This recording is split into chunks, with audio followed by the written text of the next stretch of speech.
Hey, a quick word before we get started. I want everyone to know that June is Safety Month here at FineWoodworking.com, and in celebration of that, we're giving away a saw-stop table saw. So head on over to FineWoodworking.com/sweepstakes for your chance to win. Good luck, everyone. Except you.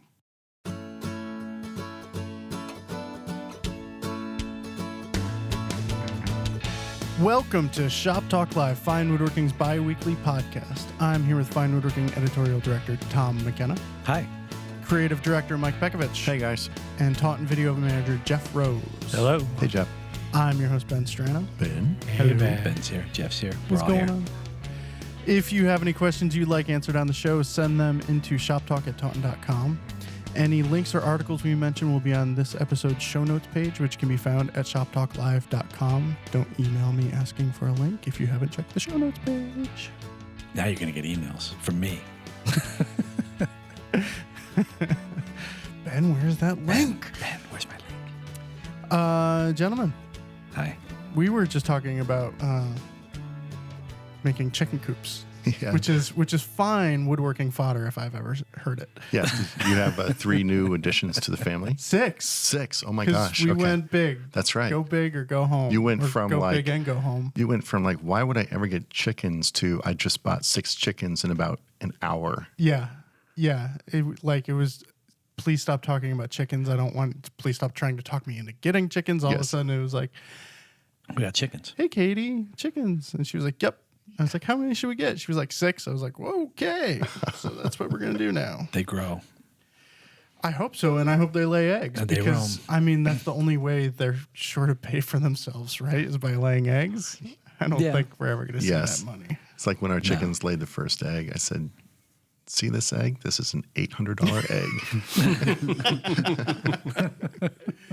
But do you have any advice for building a coop? It needs to, in Connecticut, because it gets cold, it needs to be fairly airtight. You don't want any gaps in drafts. That's the most important thing. Because chickens, down to about 20 degrees, they just fluff up and kind of roost next to each other, and they create plenty of body heat, as long as there's no drafts and that kind of stuff. It's probably the most important thing. That's kind of what I do. I fluff up. And while they're... You have to figure out how to fluff down. While they're in the house, as you know, they poop a lot. Mm. Oh, okay. Unending. Wait, they poop? They're we either... have these little pooping machines. Pooping, eating, or sleeping. In our living room right now. And fortunately, they really enjoy pooping in their food and in their water. Nice. Yes, I have discovered that. So thanks very much for that, guys.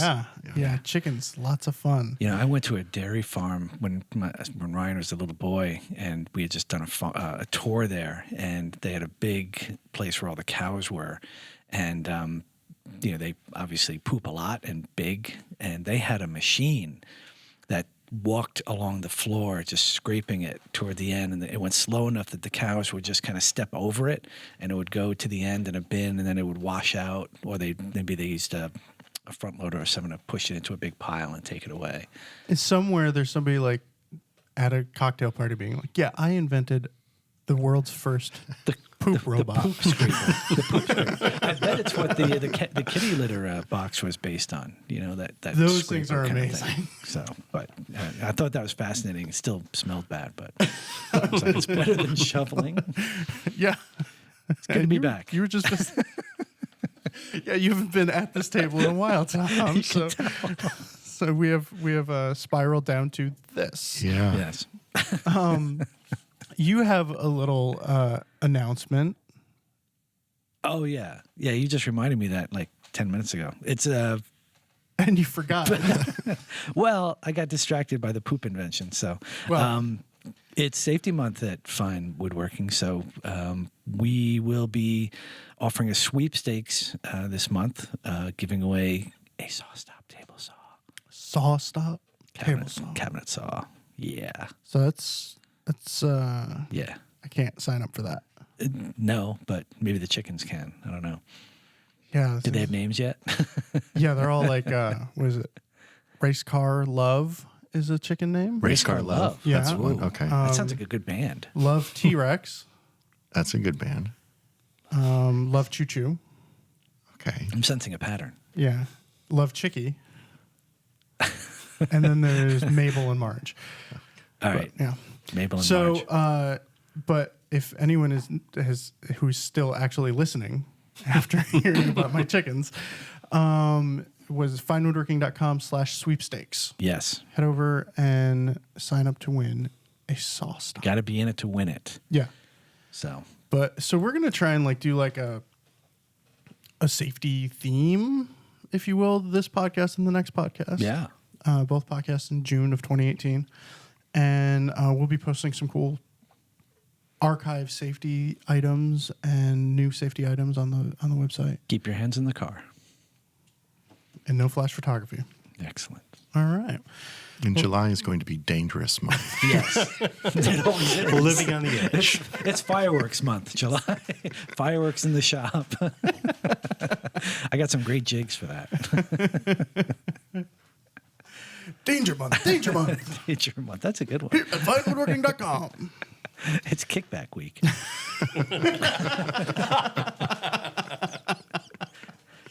Can we get to the questions anytime soon? I think we need to. I think we probably should. All right. Well, this first question is from Matthew in Australia. What is your order of operations when milling up lumber? I've always been told to joint a face of a board, then place that surface against the jointer fence to square up an edge, then head over to the planer. Recently, I watched a video of Philip Morley. Ding! Got that mentioned in early this time, where he jointed a face, then planed the opposite side before deciding which way to present the face edge to the joiner knives to minimize tear out. Which order is correct? I do what he, I follow his first step. I usually joint an edge. Joint the face and then an edge, and then I will rip it using the jointed edge, but rip it to width. Last. Yeah.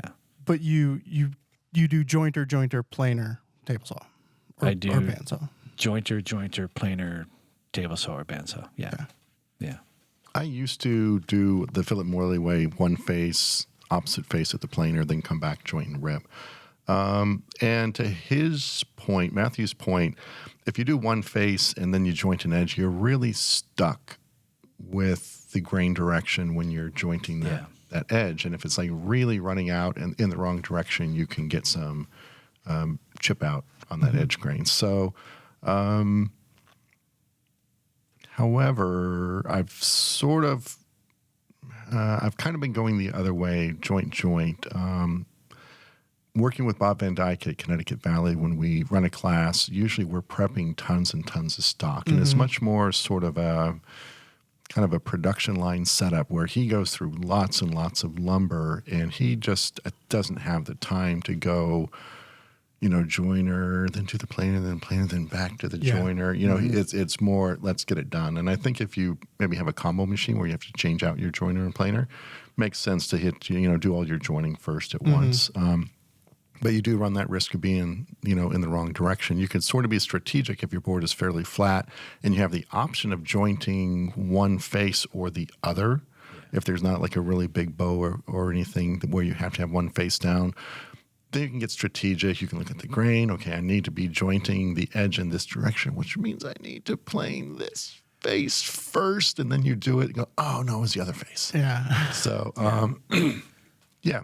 I mean, if Philip, I could see the benefit, and I have done, a face, and then sometimes if I have grain that I really want to save, I'll, I'll joint one face and then mark a cut line and kind of get the grain that I want on the bandsaw, and then go back to the jointer again and joint that's that the other edge. thing if you want to straighten out your grain too. Yeah. So, it kind of depends on, If Philip makes great furniture and very attractive furniture, so what he's doing works, know. But this almost comes to, because I hadn't thought of the combo machine issue, but I joint plane joint, because that gives me after jointing that edge, or after planing it, then I can take either edge to the joiner. Exactly. I can be pickier with it, and I've got two parallel faces, and I can flip the board around this way. I can go any which way I want. But our shop is set up in a very efficient manner, where that that's no problem. The joiner's right next to the planer. You set it up, you just go.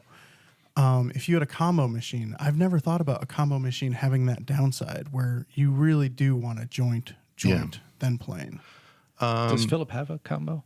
I think he does now. Well, okay, two scenarios. One is, okay, if my joiner blades are usually somewhat beat up, and if I have a nick, you get a little ridge along the face of a board. Yeah. So you put that up against your fence to square up an edge to that, and that ridge can maybe throw you out a square just a bit. Probably not a lot, but enough to drive a woodworker crazy because we tend to be, crazy in those types of ways. This is where I always go joint, plane if I'm doing square table legs.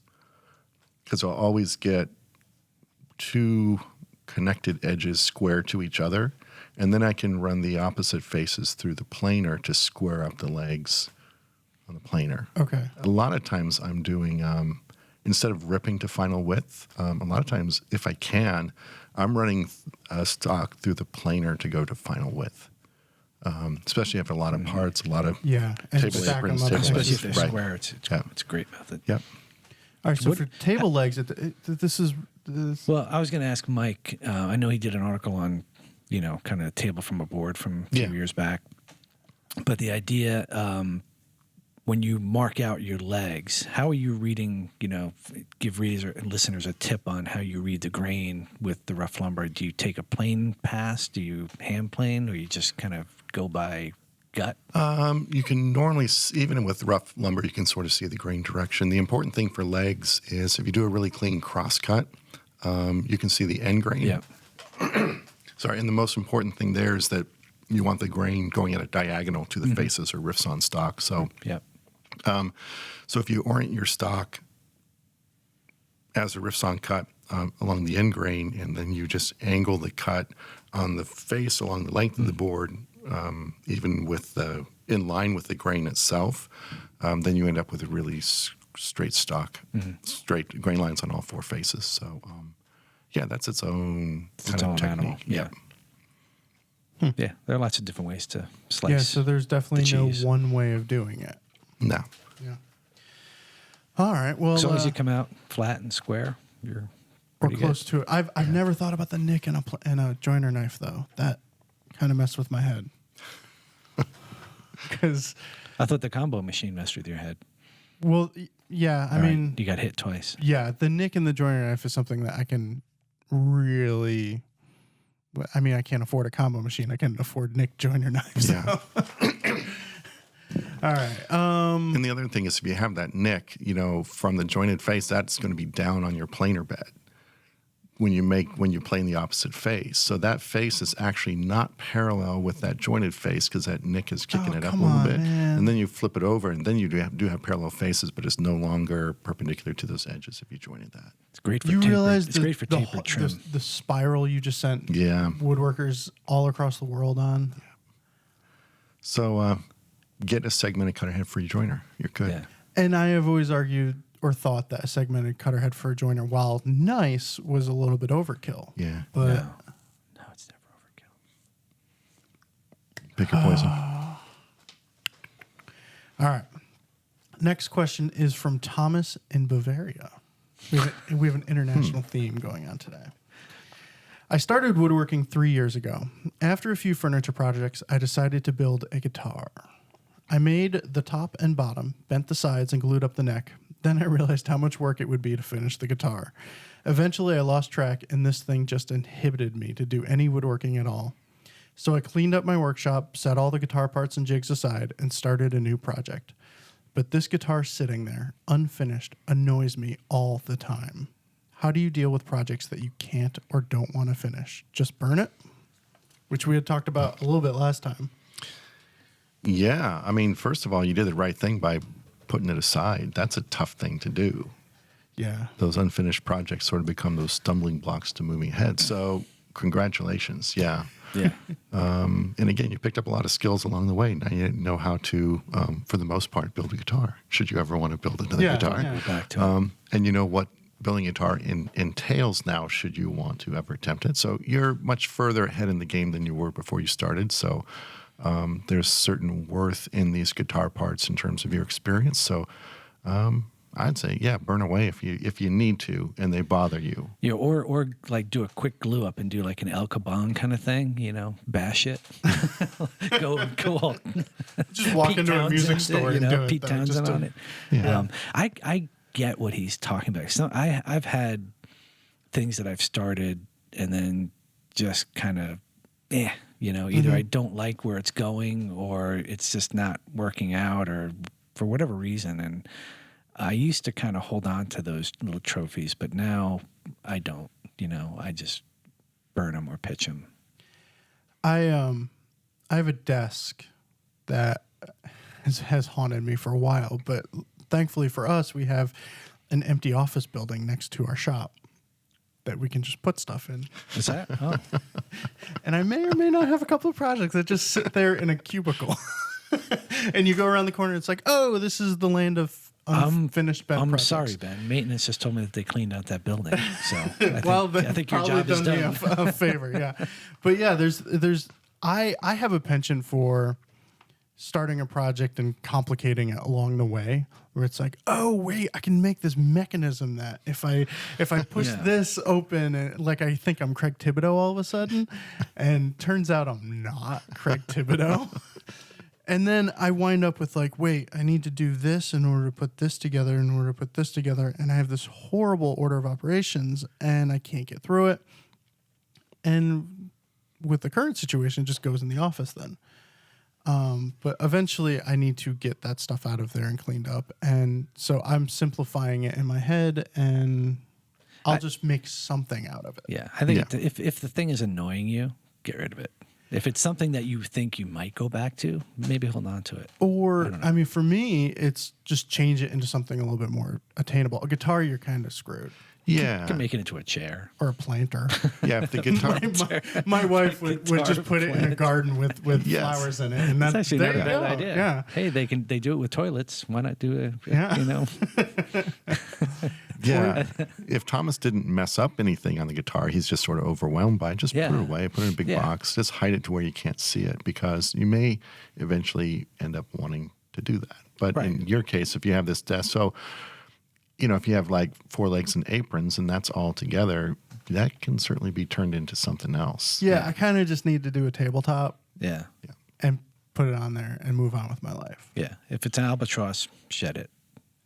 Okay, the guitar does sound a little bit more like an albatross to me because I think if I went that far with a guitar, put it away for a few years, you're going to be a much better woodworker when you come back to it, Yeah. and you're going to probably Yeah. be bothered by it. The difference is, he does mention that he made all the jigs, so that's kind of a big investment, I and that's wouldn't throw what that that's away. probably what hurts. That's probably why he's holding on to it because he's got everything to make a guitar, but he's just not finishing it. So I don't know. In my cases, it's usually like I said, something it's not going right, Yeah. or either I messed it up, or it's just not what I wanted it to be, and then I just get rid of it. So, what jigs do you hang on to?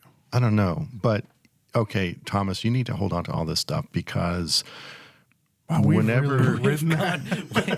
We've gone circular. because this is a really cool thing. Whenever you're talking to someone, whether they're a woodworker or not. So what are you doing? I'm a woodworker. What are you making? I'm making a guitar.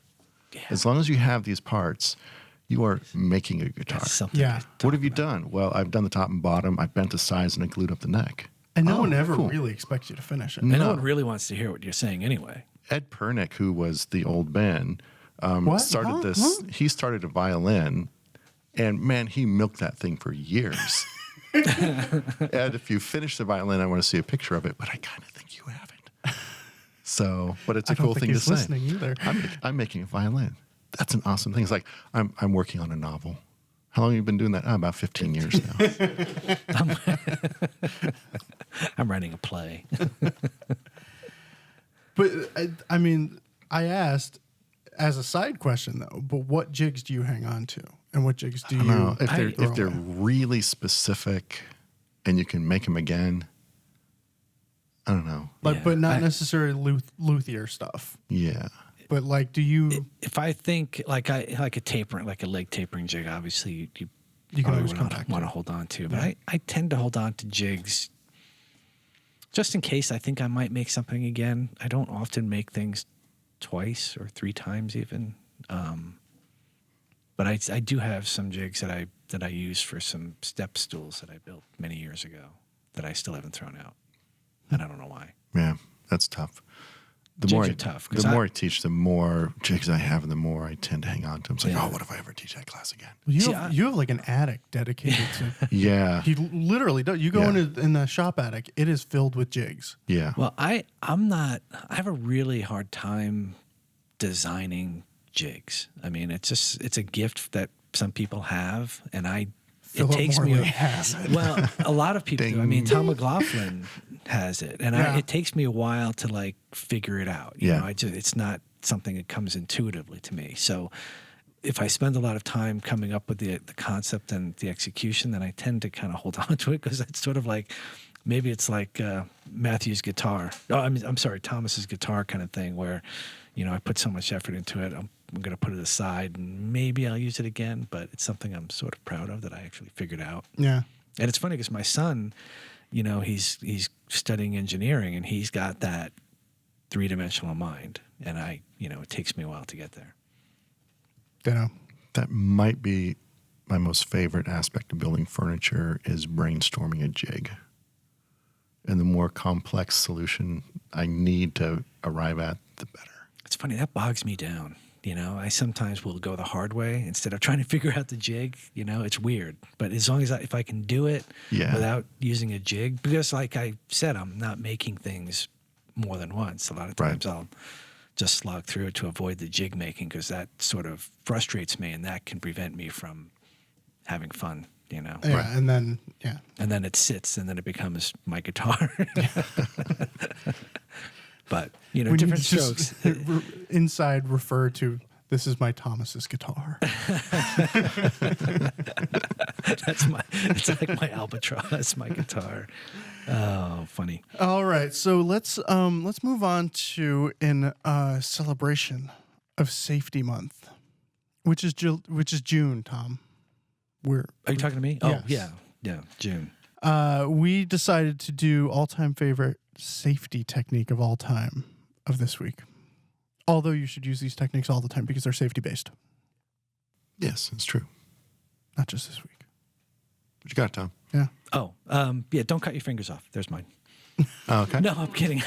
No, it's sort of a jig related, but for anyone, I have an old contractor saw, and for anyone who doesn't have the luxury of a saw stopper or a newer saw that has, you know, a dedicated riving knife, you Yeah. know, having an old table saw is, you know, kind of squirrely sometimes.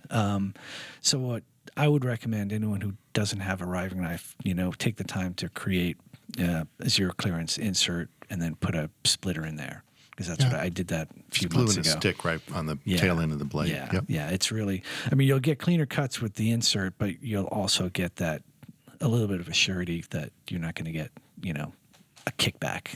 You know, I feel like even if I'm moving the car 20 feet in the driveway and I don't wear my seatbelt, I feel uncomfortable doing it. And that's the way I feel about operating a table saw without a riving knife or a splitter. It's driving without a seatbelt. Yeah. see, I've been doing it for so long that it didn't bother me, but eventually, all it takes is one little moment to like scare you straight. And I was putting this off for a while, and I was ripping a board, and I felt it going on me. You know, it's like one of those cases where, you know, the grain was just popping, and it was it got stuck. It kind of got jammed, and it was just when I had reset up my table saw, and I didn't realize that my fence was just Towing in a little bit, yeah. towed in. And I wasn't ripping a long piece. Fortunately, I think I would have lost it if it was. But I had my push stick, and I just pushed it through because I couldn't stop, you know, at the time. And when the piece kicked, the cutoff kicked back at me, hit me in the side, but it didn't, like, the workpiece didn't kick back. It was just the cutoff that shot at me. It wasn't trapped. No, it just I was able to push it through, and then I was like, oh, you know, that was really stupid. So I had to set up my fence, and that's when I reset my fence to be parallel, but then I also dedicated some time to making the inserts in the splitter because I was like, that was really close. And you kind of went nuts making. I mean, you made a few. Didn't I made you? a few. You should, because you have to. I made one. I use my table saw these days for crosscuts. You know, I use my sled. It's mostly a crosscut machine for me now, for joinery. I do a lot of long rips on my bandsaw now, because part of it is also the space that I have.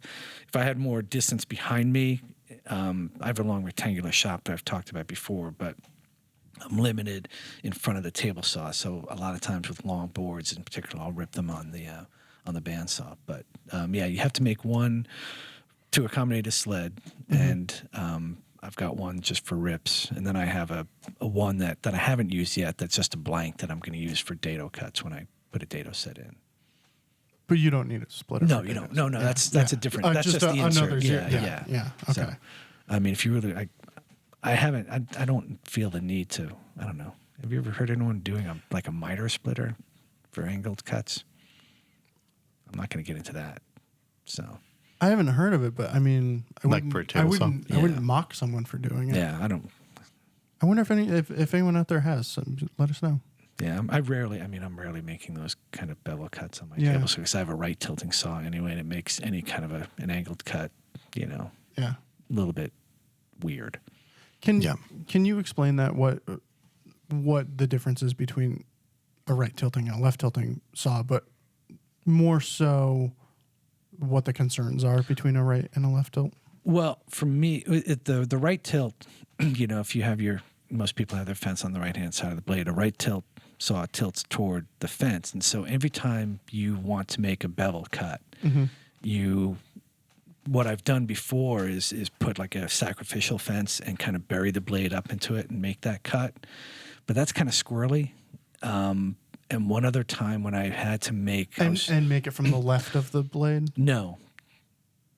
Yeah. Yes, you're right. Yeah, from the assembly. Yeah, okay. You're confusing me now. But that gets kind of weird. But I was making a couple of bookcases a few years ago for my daughter, and they'd had the tops. They were pretty big, and they had wide bevels on the edges. And so I figured, well, I'll cut that on the table, so I'll just angle the blade. And then I realized, this is going to be tough with the right tilting saw. So I moved the fence to the left of the blade, raised it up, and then it was getting weird because it was a completely different experience for me pushing with my left hand while trying to guide the cut with my right. Yeah. And even though I had I've never even thought of that. I put like a 10-inch, I have a tall fence for my table saw. It's like maybe 10 inches tall that I clamped to the fence. And even though I had that, it was weird. Like I was very uncomfortable. It's like right. And it wasn't, it wasn't like a smooth push through. It was like, because of the big piece, there's a lot of friction going on. And I did all the cuts that I need to make with that setup. But after I did it, I just was like, well, I'm not going to do that again because it was really like freaking me out. Huh. So your old table saw, my table saw. Right tilt, yeah. Is right tilt.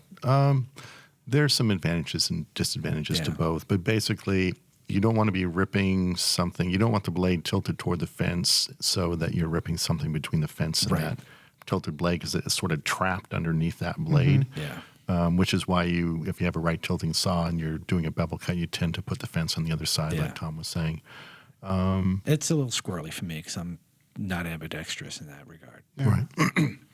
But I find even with the left tilt, there are occasions when I've got the fence on the other side and I'm doing that little, walking on the dark side of the moon, being on the weird side of the fence. And it's really uncomfortable. You just, figure out a procedure and you get through it. Yeah. And then, like I said, I vowed never to do it again because it was really weird. But I think I had some conditions working against me, and these were fairly big tops. And like I said, there was a lot of friction with the fence. But I think it was also the lefty-righty thing that was really freaking me out. But yeah, Mike is right about.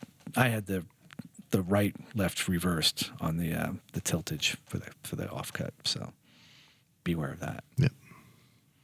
Mike, what you got for all-time favorite safety technique of all time? Basic concept of if you're working with small parts, try to keep it as big as possible for as long as possible. Meaning, like if you're working on a little pole, instead of chopping up, a piece of stock into little inch-long pieces and trying to shape each little inch-long piece into a pole, just leave a long stick, shape the end of that stick into the shape you want, cut it off.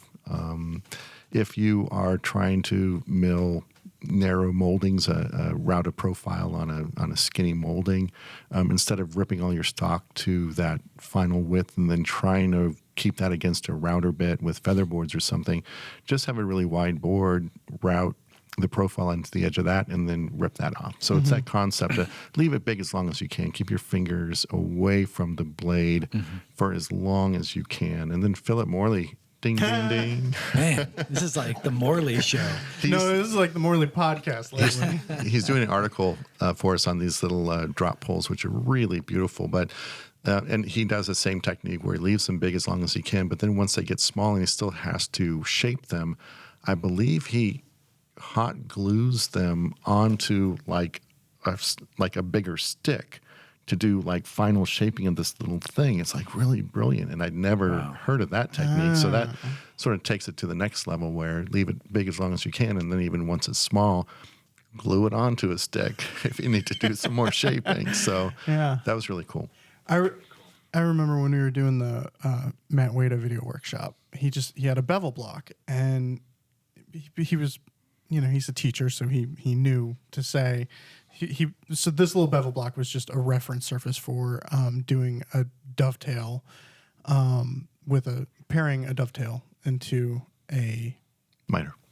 Got well, it. yeah. So, but it's just this little 4-inch bevel block, and he goes, now make sure when you do this, rip it out of like an 18-inch piece. And I was like, oh yeah, I would have just ripped it out of that, and just that little reference right there kind of cemented itself in my head, where it's like, yeah, that I probably would have sent that over the table saw, just that little teeny tiny thing. Yes. And it's cool. Yeah, not the good safest advice. thing to do.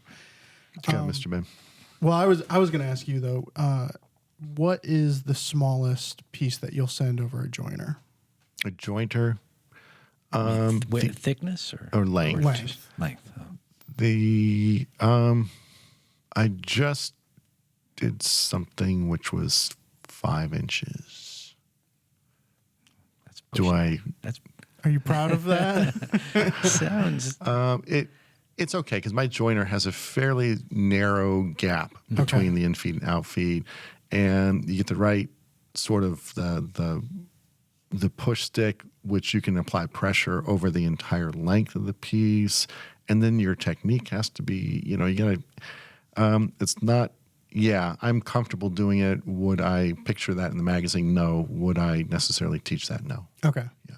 Because that, when you talked about the size of a piece, that was one thing that popped into my head. Was a few months ago, I was jointing maybe a 1 foot long piece. I was edge joining it, and it was a wide piece. Okay. So my center of gravity was up higher than, and I had that moment of it tipping. And I had that moment of, did I just crap myself? Because it was, as close as I've gotten to the feared jointer interaction. Yeah, and so like hand planing, it's the shift of weight. When you're hand planing, it's all on the front, and then as you get through the cut, it's all on the back. Jointing, when you start that cut with a shortboard, all the weight is on the back end of that to keep it from diving.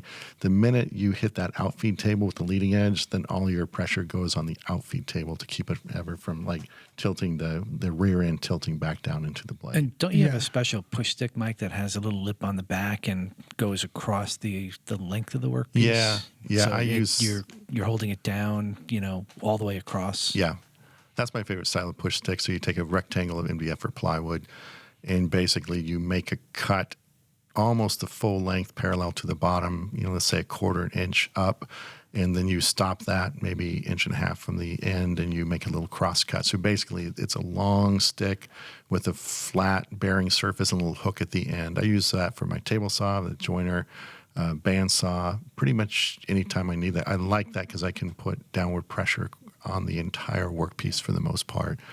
much stable than that little sort of bird's mouth style push stick that used to come with every table saw. I never used those things. Used to Horrible. freak me out. It's like, what good does that do you? You know, I think that I mean, for a bandsaw, I could see it, that kind of a push stick, but to a lot of people, it feels like I'm further away from the blade. I'm a foot away from the blade. But I would rather have my hands closer to the blade and have full control of the piece. That's it. Are you in control of the far workpiece? away from because I don't have control with those bird mats.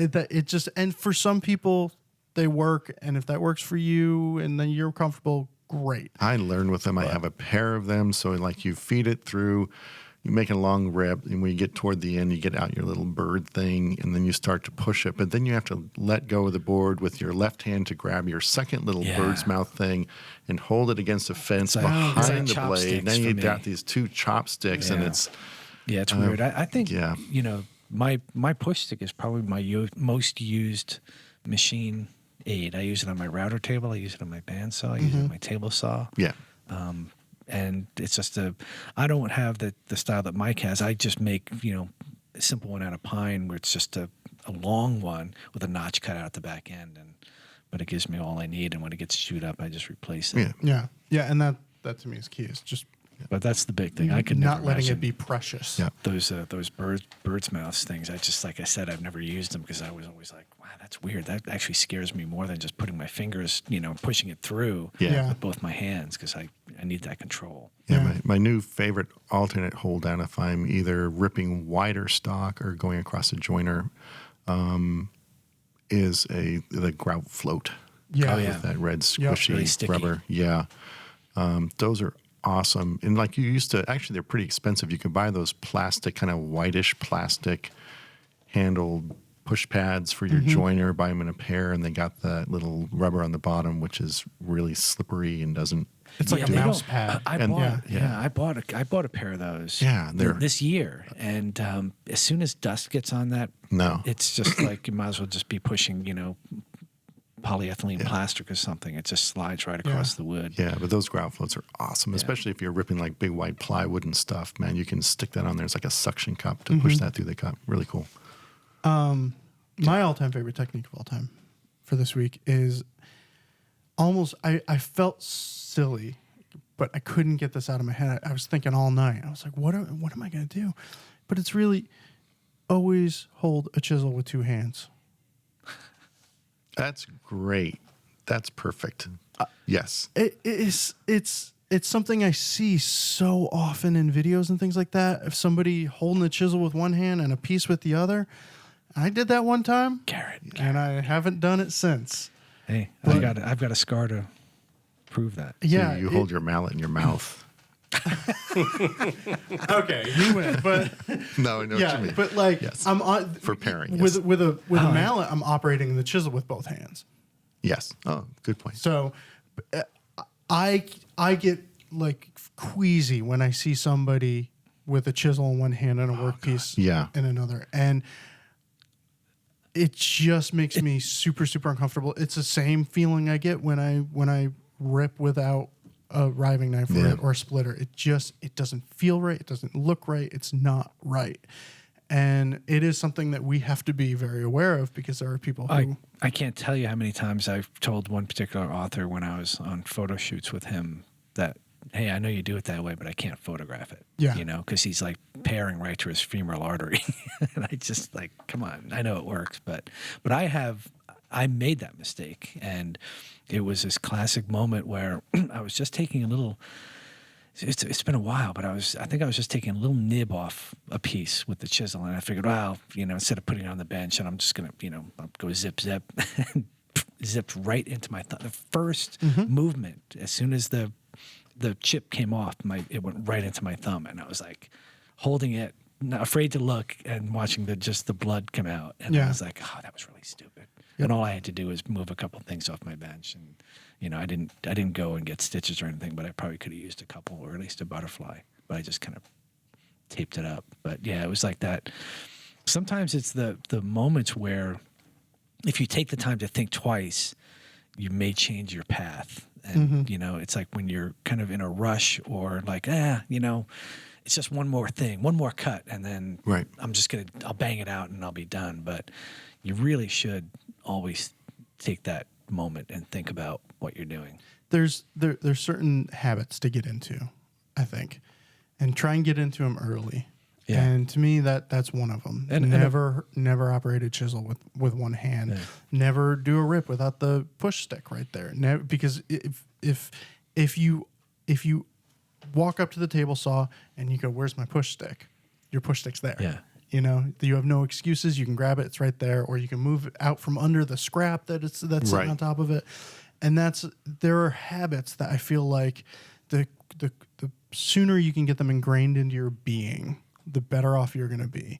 But I doubt you will ever see me cut with a chisel with one hand. And that also presupposes that your workpiece is secured in a Right. Yes, good you're manner. right. Yes. Yeah. Yep. So That's you're a not big trying to hold the workpiece with one hand and the tool with the other, because like hand tool work, it's all about securing the workpiece in the direction the tool wants to push it. And Right. your hand is not a really good tool It's not to good for secure that. It's true. It's true. And the other thing, I mean, going to kind of top off Ben's point, I think one of the things or at least for me, I learned it the hard way, but by making mistakes, not through injury, but don't be in a hurry.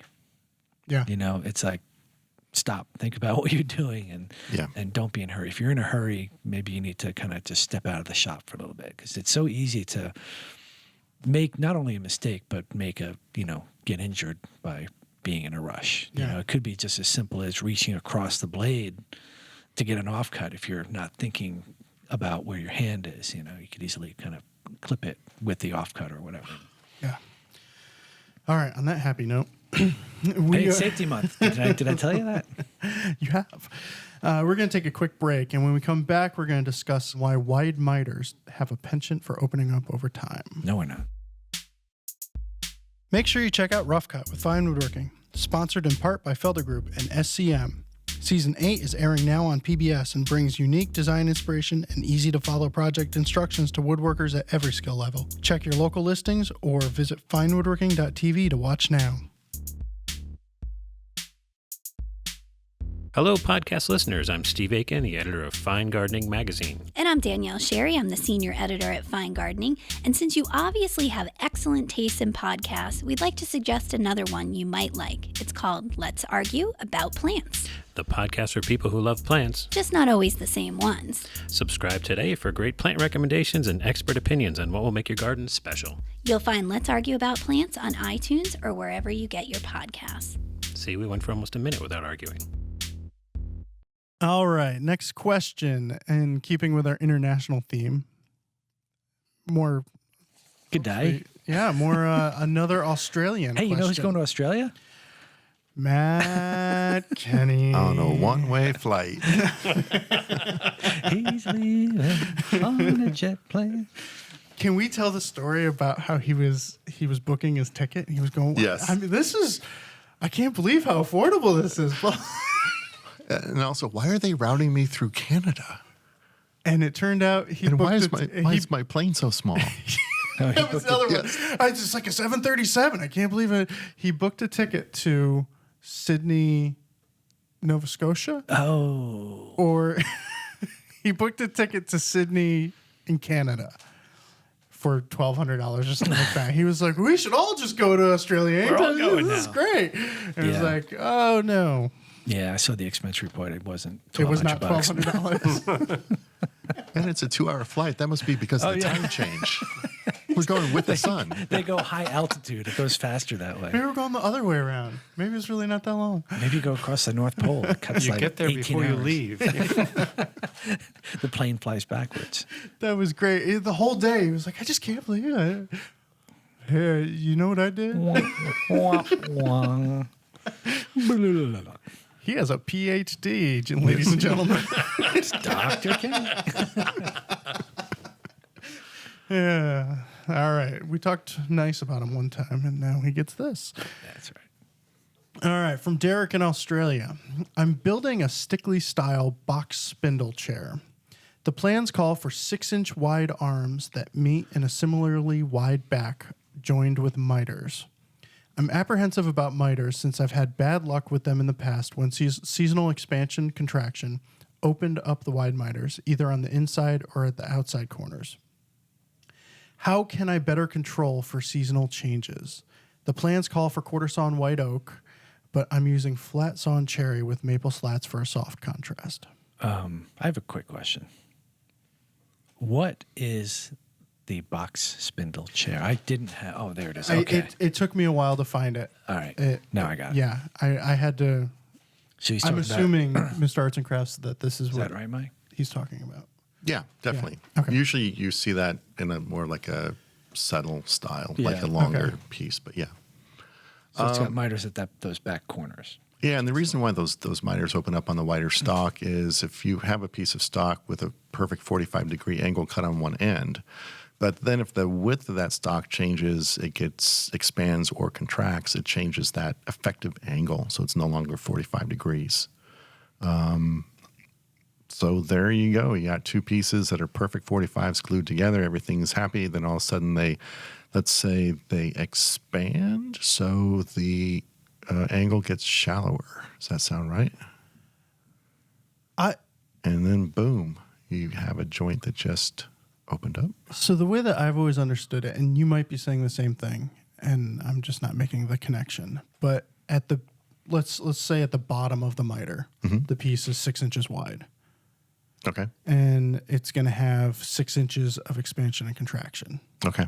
And at the tip of the miter, the piece is only 1/8 of an inch wide or whatever. And it's only going to have 1/8 of an inch of expansion or contraction. So that's why long miters like that have a tendency of opening up, is not necessarily the overall within it, the overall wood movement, but the wood movement in that isolated spot on the miter. I don't know what you just said. So you take a board exactly 6 inches wide and you cut 45-degree into it. You take that and then you stretch it out. Okay. That angle is no longer 45 degrees. It's shallower than that. Okay. Let's say you stretched out by 10 feet. All of a sudden that angle goes from 45 to maybe, 5 degrees. Oh. So you got two of those, you put them together, all of a sudden you got two boards at 5 degrees, you got a big old gap at the outside corner. Oh. That's what we're doing here. Oh, because the length doesn't change, the width changes. The width so changes. The We're angle changing changes. the geometry of the joint. See, I really thought I knew the answer to this, So but no, I don't. I like your answer better. It sounded really good. I just don't. I felt good with saying it Yeah. until like the look just came over Mike and that look of, you're an idiot. No, you're not. So quarter sawn white oak is obviously you're going to get less expansion contraction across the width of that board. Once you move to plain sawn cherry, you're going to get more. Yeah.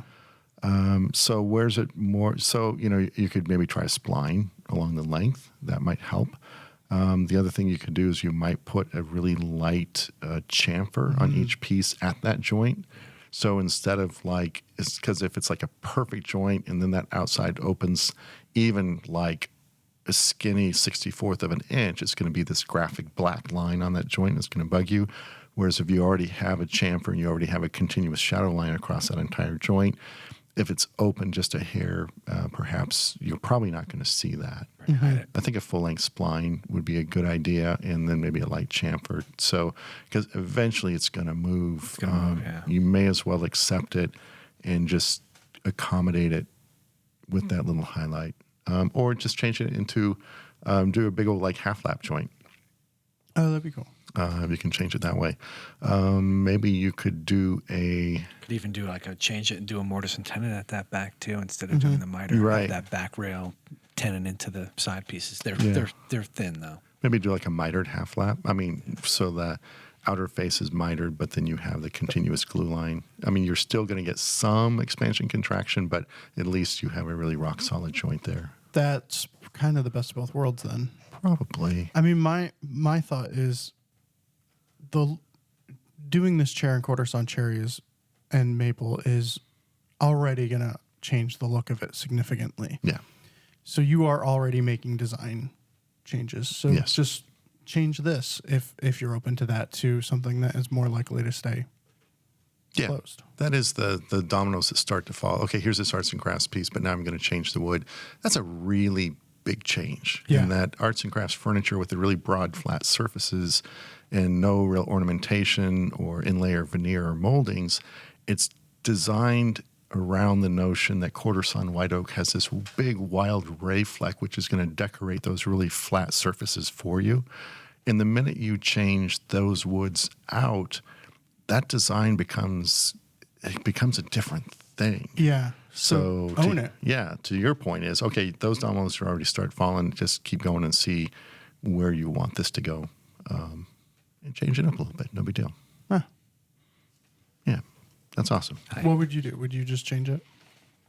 Me? Oh, it's funny. That's a really good point that Mike makes, and I have this huge stock of maple that I bought many years ago, and it's I've been trying to find a project for it, and I had seen this arts and crafts cabinet that I was eyeballing, and I thought, wow, I could maybe make that in maple, and I just never get there because it's not going to work. You know what I mean? Like to make the piece in maple, I'd have to just redo it. It'd be better just to do an Enfield cupboard, instead of this arts and crafts piece.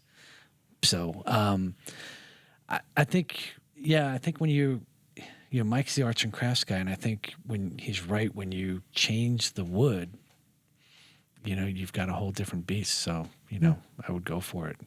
Make a switch. I mean, he might come up with something wild. We could have looked to see what Kevin Rodell did because he basically built this as a project for us. Kevin Rodell did.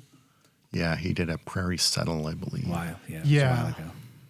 And I'm not sure if he did the miters. I don't recall those. Man, it's been too long. It's one of those things. I think it's another level of the discussion about the wood and designing with the grain in mind because it is arts and crafts is very simple lines and the grain is the thing. Yeah. So I mean, but for you, arts and crafts is always going to be in white oak. Well, I mean, I was just not necessarily, if you think of Green and Green, which is within the arts and crafts style, their whole design, it's softer edges, it's rounded, it's pillowed, there's cloudless.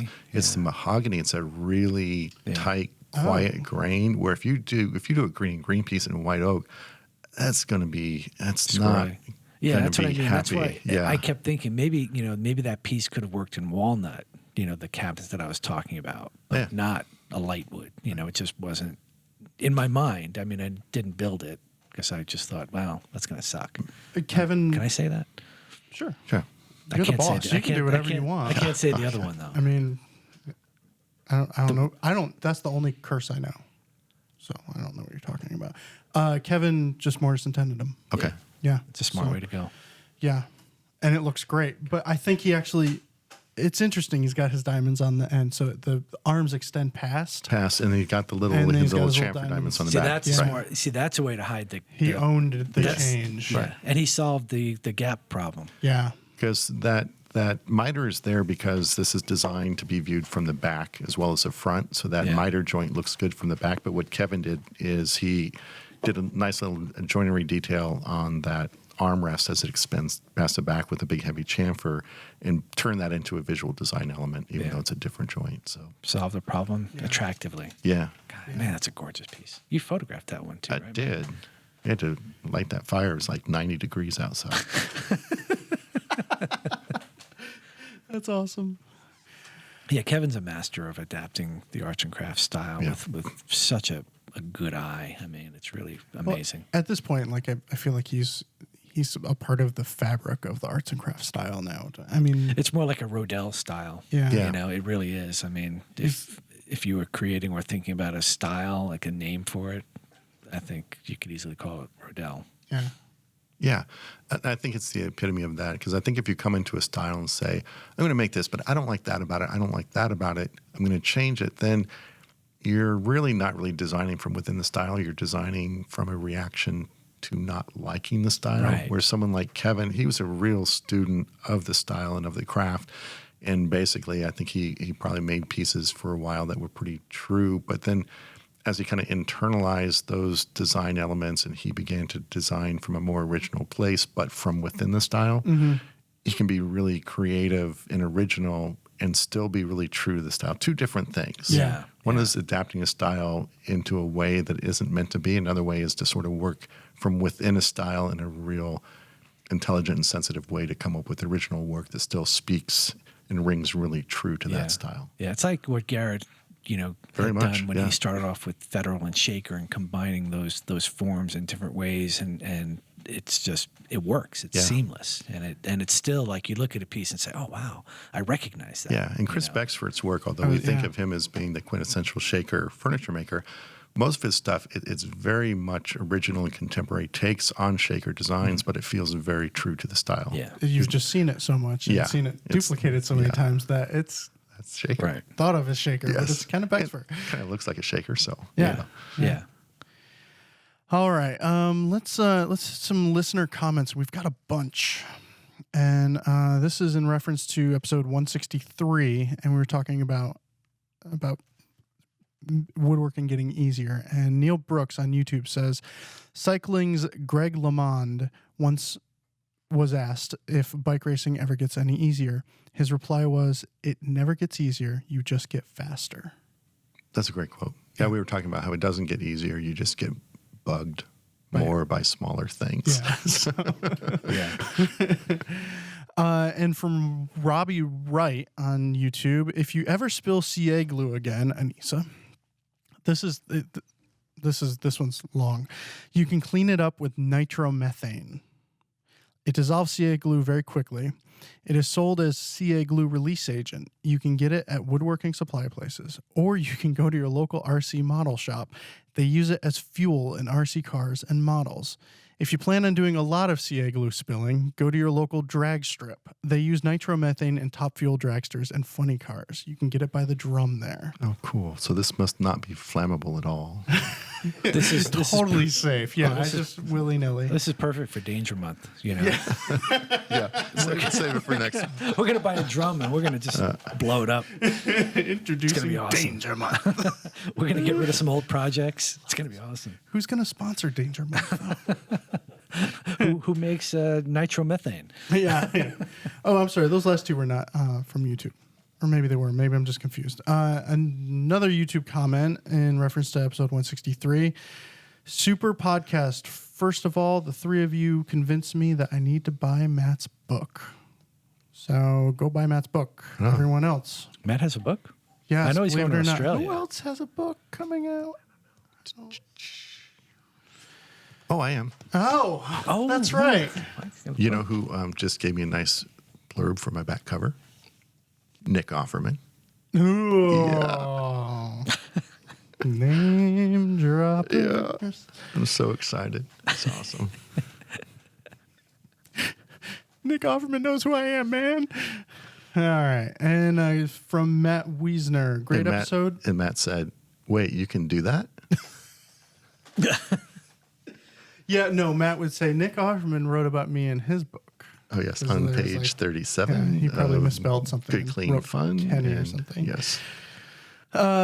Great episode. Anissa is the bee's knees. Mike's the man. I love how this degrades.